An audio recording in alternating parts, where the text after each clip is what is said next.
السلام علیکم ورحمۃ اللہ وبرکاتہ۔ الحمد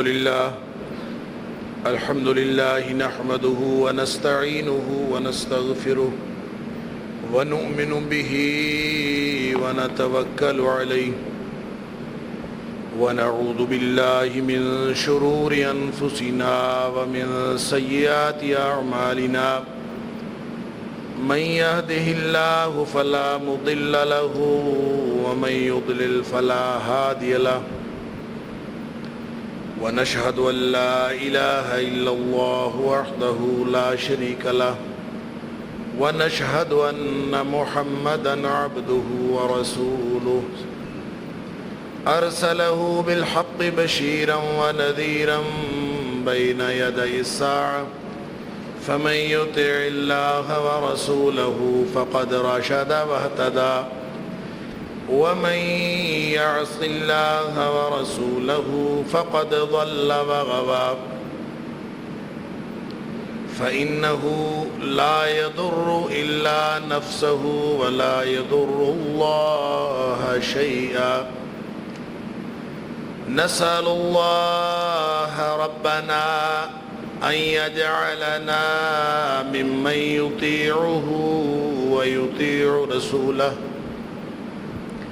ويتبع رضوانه ويجتنب سخطه فإنما نحن به وله أما بعد فإن خير الحديث كتاب الله وخير الهدي هدي محمد صلى الله عليه وآله وسلم وشر الأمور محدثاتها وكل محدثة بدعة وكل بدعة ضلالة وكل ضلالة في النار فأعوذ بالله السميع العليم من الشيطان الرجيم من همزه ونفخه ونفثه بسم الله الرحمن الرحيم ولو أن أهل القرى آمنوا واتقوا لفتحنا عليهم بركات من السماء والأرض ولكن كذبوا فأخذناهم بما كانوا يكسبون أفأمن أهل القرى أن يأتيهم بأسنا بياتا وهم نائمون أفأمن أهل القرى أن يأتيهم بأسنا ضحى وهم يلعبون أفأمنوا مكر الله فلا يأمن مكر الله إلا القوم الخاسرون۔ اور اگر یہ بستیوں کے لوگ واقعتاً ایماندار ہوتے اور تقوی کا طریقہ اختیار کرتے لفتحنا علیہم برکات من السماء والارض، تو ہم ان کے اوپر زمین و آسمان سے خیر و برکت اور رحمت کے دروازے کھول دیتے، ولیکن کذبوا، لیکن یہ اپنے دعوے میں جھوٹے نکلے، فَأَخَذْنَاهُمْ بِمَا كَانُوا يَكْسِبُونَ، تو ان کے کرتوتوں کی وجہ سے ہم نے ان کو پکڑ لیا۔ أَفَأَمِنَ أَهْلُ الْقُرَىٰ أَن يَأْتِيَهُمْ بَأْسُنَا بَيَاتًا وَهُمْ نَائِمُونَ، کیا پھر یہ بستیوں کے لوگ اس بات سے بے فکر ہو گئے ہیں کہ ہمارا عذاب ان کے اوپر رات کے وقت آئے اور یہ سوئے ہوئے ہوں، یا پھر ان کو بستیوں والوں کو یہ بھی بے فکری ہے کہ ہمارا عذاب ان کے اوپر دن کے وقت آئے جب یہ اپنے اپنے معاملات میں مشغول ہوں۔ افامنوا مکر اللہ، کیا یہ لوگ اللہ کی منصوبہ بندی سے بے فکر ہو گئے ہیں؟ فلا یامن مکر اللہ الا القوم الخاسرون، اور اللہ کی منصوبہ بندی سے صرف وہی بے فکر ہوتا ہے جو گھاٹا پانے والے لوگ ہوتے ہیں۔ صدق اللہ العظیم۔ اللہ تعالیٰ نے ہم سب کو اس دنیا میں امتحان کے لیے بھیجا.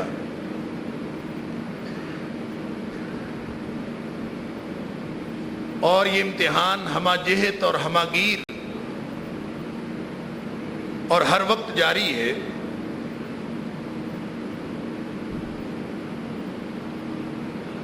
اور امتحان کثرت عمل کا نہیں، حسن عمل کا ہے. لِيَبْلُوَكُمْ أَيُّكُمْ أَحْسَنُ عَمَلًا. تو وہی کام جو ہم کر رہے ہوتے ہیں، جو ہماری زندگی کا حصہ ہوتے ہیں، جو ہمارے معاشرے کا بعض اوقات تقاضا ہوتے ہیں، بعض اوقات ہمارے منصب کا تقاضا ہوتے ہیں، اور بعض اوقات ہماری روزمرہ کی ضروریات کا تقاضا ہوتے ہیں، وہی کام اچھے یا برے بن جاتے ہیں. اگر وہ کام اچھے ہوں تو وہ جنت میں لے جانے والے عمل ہو جاتے ہیں، اور اگر وہ کام برے ہوں تو وہ جہنم میں لے جانے والے اعمال ہو جاتے ہیں. کوئی الگ سے چلے کاٹنے یا مجاہدے اور ریاضتیں کرنے کا تقاضا اسلام میں نہیں کیا گیا.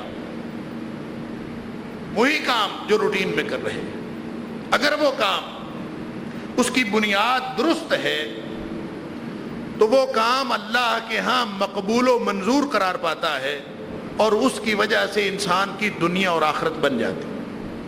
اگر اس کی بنیاد ٹھیک ہے، اور اگر اس کی بنیاد درست نہیں، بنیاد غلط ہے، یعنی کام اگر ٹھیک کیا ہے، بنیاد درست ہے، تو پھر اس کا ہر کام عبادت بن جاتا ہے، ہر کام ثواب کا کام بن جاتا ہے، ہر کام جنت میں لے جانے کا باعث بن جاتا ہے. آپ نے نوٹوں پہ لکھا ہوا دیکھا ہوگا کہ رزق حلال عین عبادت ہے. بنیاد اگر ٹھیک ہو، بنیاد میں ایمان اور تقوی موجود ہو، تو صرف رزق حلال عبادت نہیں.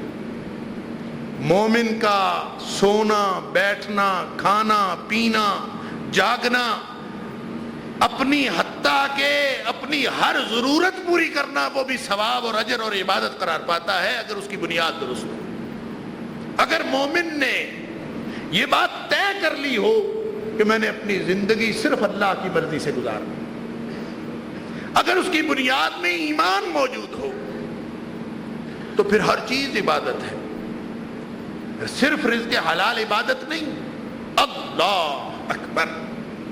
پھر مومن کھانا کھا رہا ہو تو وہ بھی عبادت ہوتا. مومن سو رہا ہو تو وہ عبادت کی حالت میں ہوتا. جاگ رہا ہو، محفل میں ہو، جلوت میں ہو، خلوت میں ہو، جہاں کہیں جس حالت میں بھی ہو، وہ عبادت قرار پاتی ہے، اور اللہ کی رحمتیں اور برکتیں اس کے اوپر نچھاور ہوتی. معاملہ صرف کسی ایک عمل کا نہیں، ہمہ گیر بات ہے، ہمہ جہت بات ہے. حتیٰ کہ نبی کریم صلی اللہ علیہ وآلہ وسلم نے فرمایا کہ کوئی شخص اپنے گھر میں اپنی اہلیہ کے ساتھ تعلق زوجیت قائم کرتا ہے تو وہ بھی ثواب اور عبادت بن جاتا. صحابی حیران ہو گئے. اللہ کے رسول، خواہش نفس کی پوری کی، خواہش اپنی پوری کی، اپنا نفسانی اور اپنا جسمانی تقاضا پورا کیا، ثواب کیسے ہو گیا، عبادت کیسے بن گئی؟ نبی پاک صلی اللہ علیہ وسلم نے فرمایا کہ بتاؤ تو اگر وہ حرام کاری کرتا تو اس کو گناہ نہ ہوتا؟ صحابی کہتا اللہ کے رسول گناہ تو ہوتا حرام کاری. تو حرام کاری سے اگر گناہ ہوتا ہے تو حلال کاری سے ثواب کیوں نہ ہو؟ بس بنیاد اگر درست ہے تو اللہ تعالیٰ فرماتے ہیں وَلَوْ أَنَّ أَهْلَ الْقُرَىٰ آمَنُوا وَاتَّقَوْا. اور بستیوں کے لوگوں، اگر تمہارے اعمال کی بنیاد درست ہے، وہ ایمان اور تقوی ہے، تو پھر امید لگاؤ کہ خوشحالی آئے گی. پھر امید لگاؤ کہ تمہارے حالات بدلیں گے. اللہ کا وعدہ ہے لفتحنا علیہم برکات من السماء والارض، زمین و آسمان اپنے رحمت و برکت کے خزانے تمہارے اوپر کھول دیں۔ پھر خوشحالی کی توقع رکھو، پھر امور داخلہ، امور خارجہ، پھر یوں سمجھو کہ تمہاری دنیا بھی بن گئی، تمہاری آخرت بھی بن گئی، اگر تمہارے عمل کی بنیاد ایمان اور تقویٰ ہے۔ ہر عمل، ہماری قوم کسی چھوٹے عمل سے نہیں گزری، پاکستانی قوم کسی چھوٹے عمل سے نہیں گزری، انتہائی ذمہ داری کا کام کر کے گزری ہے۔ اور اگر اس کی بنیاد ایمان اور تقویٰ تھا، اور اگر ہمارے ہر عمل کی بنیاد ایمان اور تقویٰ ہے، تو پھر ہم اللہ سے خوشحالی اور خیر و برکت کی امید رکھیں۔ اللہ کا وعدہ ہے کہ لفتحنا علیہم برکات من السماء والارض۔ لیکن اگر میرے اور آپ کے عمل کی بنیاد ایمان اور تقویٰ نہیں، ہمارے عمل کی بنیاد، یہاں تو معاملہ یہ اور ہے، امور حکمرانی استحقاق سمجھ کر لیے جاتے ہیں۔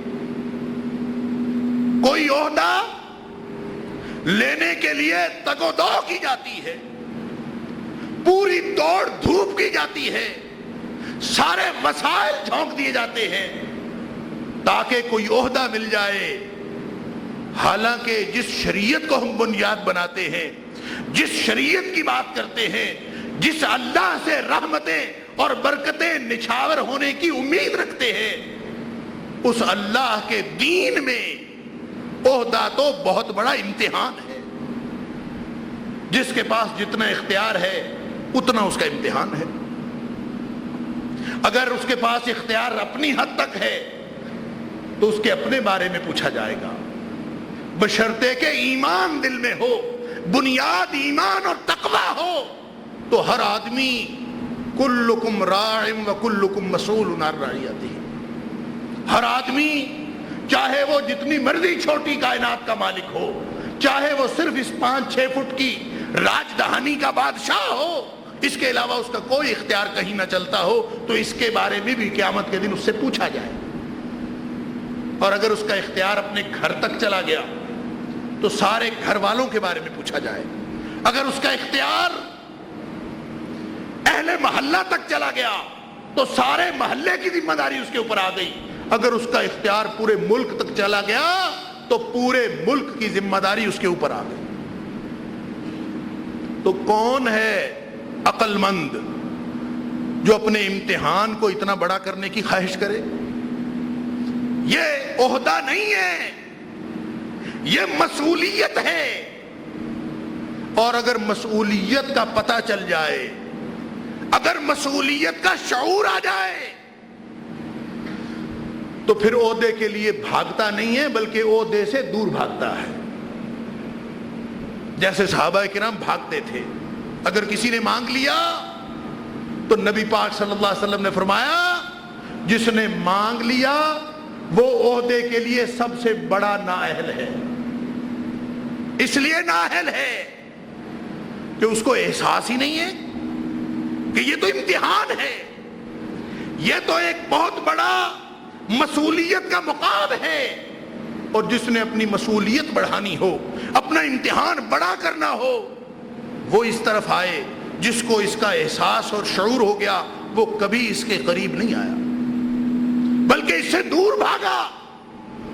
اس نے کبھی نہیں کہا مجھے عہدہ دے دیجئے، بلکہ جب عہدہ ملا تو راتیں مسلح پر گزری کہ کہیں کوئی غلطی نہ ہو جائے۔ عمر فاروق رضی اللہ تعالیٰ عنہ جیسا وہ راتوں کو روتا ہے اور پریشان ہوتا ہے کس بات سے کہ دریائے فرات کے پرلے کنارے پر بھی اگر کوئی کتا بھوکا مر گیا تو قیامت کے دن میں کیا جواب دوں گا؟ کیوں؟ اگر خلیفہ نہ بنتا تو یہ ذمہ داری میری نہیں تھی، خلیفہ بن گیا تو ساری راجدھانی، سارا علاقہ خلافت، اس میں جو کوئی بھی ہے ذمہ داری اس کی ہو گئی۔ لہذا مسئولیت کا مقام کوئی شخص خواہش کر کے نہیں لیتا، اور جو خواہش کر کے لیتا ہے اس کا مطلب یہ ہے کہ اس کو مسئولیت کے مقام کا شعور ہی نہیں ہے، وہ اس کو پریویلیج سمجھتا ہے، اس کو استحقاق سمجھتا ہے، اس کو ایک شان کی اور عزت کی جگہ سمجھتا ہے، اور جب وہ یہ سمجھ کے لیتا ہے اللہ اکبر تو پھر بنیاد ہی غلط ہو گئی، اور بنیاد غلط ہوئی تو نبی پاک صلی اللہ علیہ وسلم کا فرمان ہے ان اخونکم، سنن ابی داؤد کے اندر ان اخونکم عندنا من طلبہ، جو طلب کر کے مسئولیت کا مقام حاصل کرے اس سے بڑا خائن اور کوئی ہو ہی نہیں سکتا۔ سب سے بڑا خائن، سب سے بڑا بددیانت وہ ہے جس نے خواہش کی، طلب کیا، بھاگا دوڑا کہ مجھے کوئی عہدہ مل جائے۔ اگر مسئولیت کا شعور ہوتا اور اس کے ہر عمل کی بنیاد میں ایمان اور تقوی ہوتا تو پھر اگر اس کے پاس کوئی اختیار نہیں تو کیا کام کرنا ہے؟ اگر کوئی اختیار نہیں، صرف اپنا اختیار ہے، کیا کرے؟ اللہ کے دین پر عمل کرے، اللہ کے دین کو اپنے اوپر نافذ کرے، اور اگر اختیار مل گیا تو کیا کرے؟ کیا فرق پڑا؟ اختیار نہیں تھا تو نمازیں پڑھے، زکوٰۃ دے، نیکی پھیلائے، برائی سے روکے۔ اب اختیار مل گیا ہے تو اب کیا کرے؟ فرمایا الذین ان مکناہم فی الارض اقاموا الصلاۃ وآتوا الزکاۃ وامروا بالمعروف ونہوا عن المنکر۔ اختیار بڑا ہے، علاقہ بڑا ہو گیا ہے، ایریا آف جیورسڈکشن بڑا ہے، لیکن ذمہ داری میں تو کوئی فرق نہیں پڑا۔ ذمہ داری کی نوعیت وہی تھی جو اپنے گھر میں تھی، ذمہ داری کی نوعیت وہی تھی جو اپنی ذات کے لیے تھی، ذمہ داری کی نوعیت وہی ہے جو اپنے آپ کے لیے ہے، بس اب اختیار بڑھ گیا، علاقہ بڑھ گیا، اب ذمہ داری سب کی آ گئی، اب سب کے بارے میں قیامت کے دن پوچھا جائے۔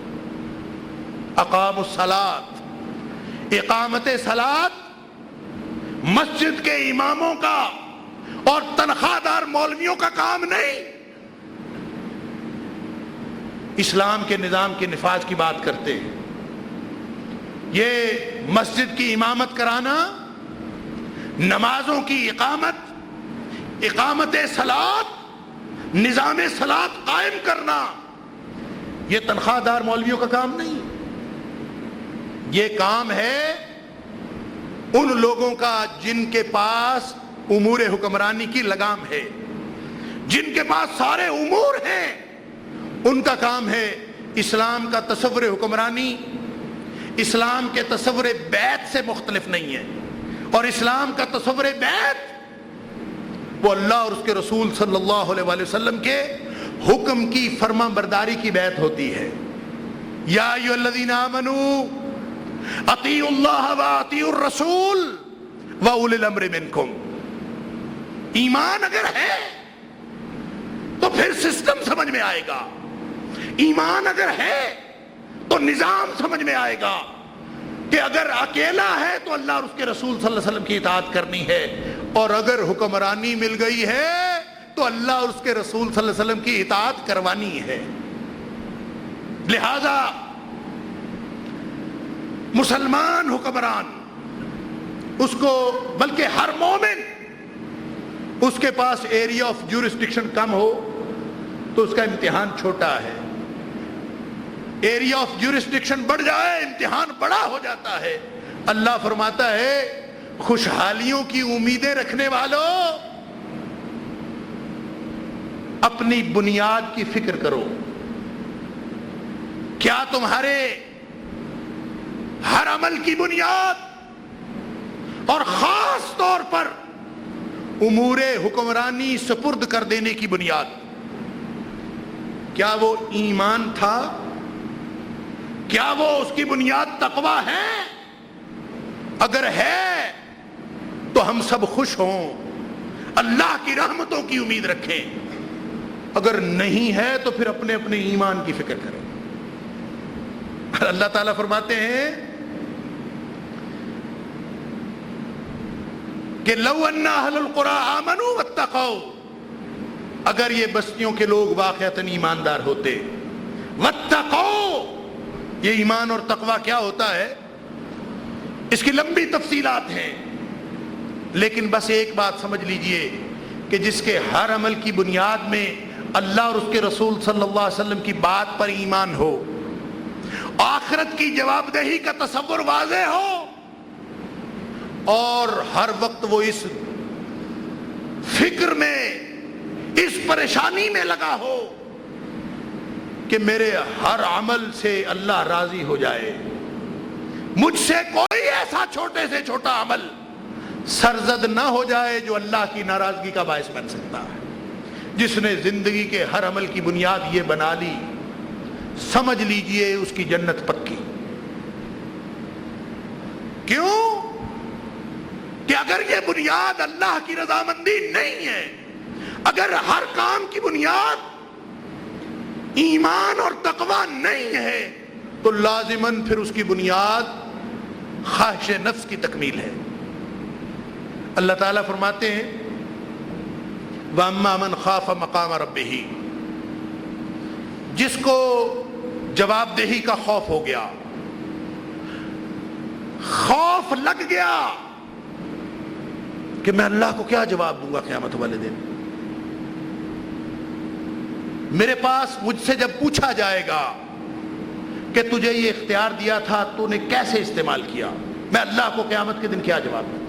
وَأَمَّا مَنْ خَافَ مَقَامَ رَبِّهِ، دل میں اللہ کا خوف آ گیا کہ میں اللہ کے سامنے کھڑا ہوں گا تو میں کیا جواب دوں گا، میں نے عمل کی بنیاد کیا رکھی تھی، میں نے جو بھی عمل کیا، اللہ اکبر، ہر عمل کی بنیاد ایمان اور تقوی نہ ہو تو وہ جہنم میں لے جانے والا عمل ہے، اگر ایمان و تقوی ہو تو وہ جنت میں لے جانے والا عمل ہے۔ فرمایا وَأَمَّا مَنْ خَافَ مَقَامَ رَبِّهِ، جس نے اللہ کے سامنے جواب دہی کا شعور حاصل کیا، دل کو خطرہ لاحق ہو گیا میں کیا جواب دوں گا، اس کا لازمی نتیجہ یہ نکلتا ہے وَنَهَى النَّفْسَ عَنِ الْهَوَىٰ، فوراً لگام دے لیتا ہے اپنے نفس کو، نہ جس بنیاد پر میں کام کرنے جا رہا ہوں، جس بنیاد پر میں عمل کرنے جا رہا ہوں وہ بنیاد غلط ہے، آئندہ اس بنیاد پر کام نہیں کرنا۔ نَهَى النَّفْسَ عَنِ الْهَوَىٰ، آئندہ سارے امور اپنی خواہش نفس کے مطابق طے نہیں ہوں گے، اللہ کی مرضی کے مطابق طے ہوں گے۔ جس نے یہ طے کیا فرمایا فَإِنَّ الْجَنَّةَ هِيَ الْمَأْوَىٰ، اس کا ٹھکانہ جنت ہوگا۔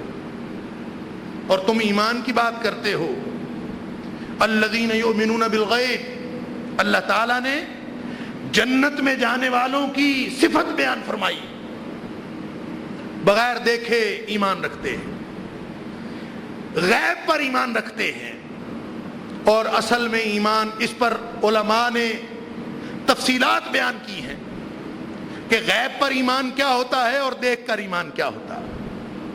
حالانکہ اصل بات یہ ہے کہ ایمان کی نوعیت سمجھنے کے لیے کسی توپ سائنس کی ضرورت نہیں، بہت زیادہ ڈگریاں لینے کی بھی ضرورت نہیں، ایک عام آدمی سمجھ سکتا ہے کہ ایمان کیا ہے۔ ایمان ہوتا ہی یہ ہے کہ بغیر دیکھے بات مان لی جائے، ایمان نام ہی اس کا ہے کہ دیکھا ہو چاہے نہ دیکھا ہو، بن دیکھے بن سمجھے بغیر علم حاصل کیے، علم حاصل ہو جائے تو یہ الگ بات ہے، سمجھ آ جائے تو یہ ایڈیشنل بات ہے، اضافی معاملہ ہے، علم حاصل ہو جائے تو یہ اضافی بات ہے، لیکن اگر کچھ بھی حاصل نہ ہو، صرف بات مان لینے کا نام، بغیر دیکھے بغیر پرکھے بغیر پڑتال کیے اگر اللہ اور اس کے رسول صلی اللہ علیہ وسلم کی بات پر یقین آ گیا تو اسی کا نام ایمان ہے۔ ہمیں یقین نہیں آتا. اگر یقین ہوتا تو طرز عمل مختلف ہوتا. اللہ تعالیٰ فرماتے ہیں اگر ایمان تمہارے عمل کی بنیاد ہوتا, اگر تقوی تمہارے عمل کی بنیاد ہوتا, تو پھر اللہ کا وعدہ ہے لَفَتَحْنَا عَلَيْهِمْ بَرَكَاتٍ مِنَ السَّمَاءِ وَالْأَرْضِ. پھر یوں مغلوبیت کے دن تمہارے نہ گزر رہے ہوتے, یوں تمہارے فیصلے تمہارے ہاتھ سے ہوتے, باہر سے نہ ہوتے, اگر بنیاد یہ ہوتی. اللہ تعالیٰ ایک مشورہ دیتا. اللہ اکبر, مشورہ. ان اللہ یامرکم, شروع میں فرمایا حکم دیتا ہے, بعد میں فرمایا ان اللہ نعم ما یعظکم بہ. پہلے فرمایا حکم دیتا ہے, پھر فرمایا نصیحت کرتا ہے, اور بڑی ہی اچھی نصیحت کرتا. اللہ مشورہ دیتا ہے تمہیں کہ پوری دنیا میں بے انصافی کا رونا رونے والوں, پوری دنیا میں نااہل لوگوں کے سپرد جب سارے امور ہو جائیں, اس پر واویلا کرنے والوں, اللہ تمہیں مشورہ دیتا ہے ان اللہ یامرکم ان تؤدوا الامانات الی اہلھا. اللہ تمہیں حکم دیتا ہے اور مشورہ دیتا ہے وَإِذَا حَكَمْتُمْ بَيْنَ النَّاسِ أَن تَحْكُمُوا بِالْعَدْلِ. کیا جب فیصلے کا قلم تمہارے ہاتھ میں آیا تھا تو تم نے اس کی بنیاد کیا رکھی تھی؟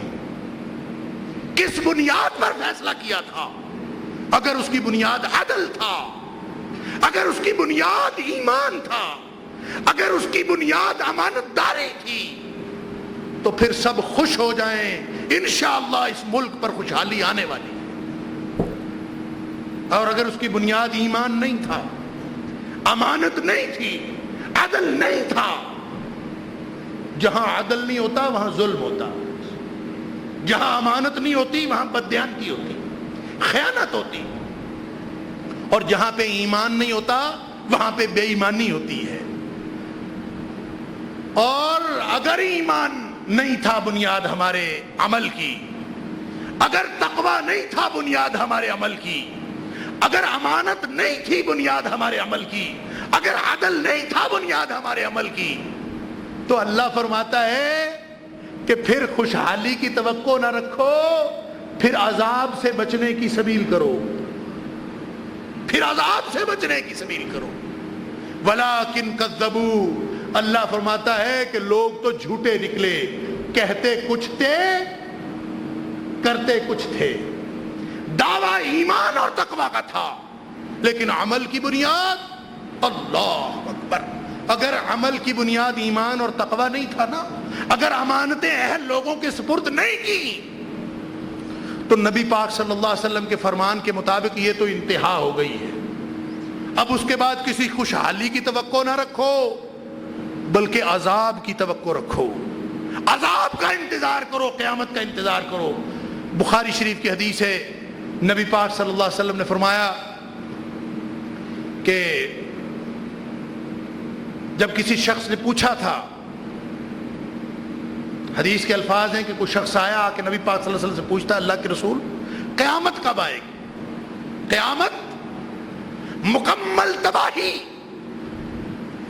دل دہلا دینے والا تصور. اذا زلزلت الارض زلزالها واخرجت الارض اثقالها. اللہ, القارعہ ما القارعہ وما ادراک ما القارعہ یوم یکون الناس کالفراش المبثوث وتکون الجبال کالعہد المنفوش. وہ قیامت جس کا دل دہلا دینے والا تصور ہے. صحابی پوچھتا, اللہ کے رسول قیامت کب آئے؟ نبی پاک صلی اللہ علیہ وسلم کسی سے گفتگو فرما رہے تھے, آپ تھوڑی دیر خاموش رہے. تھوڑی دیر بعد پوچھا, کون تھا قیامت کے بارے میں پوچھنے والا؟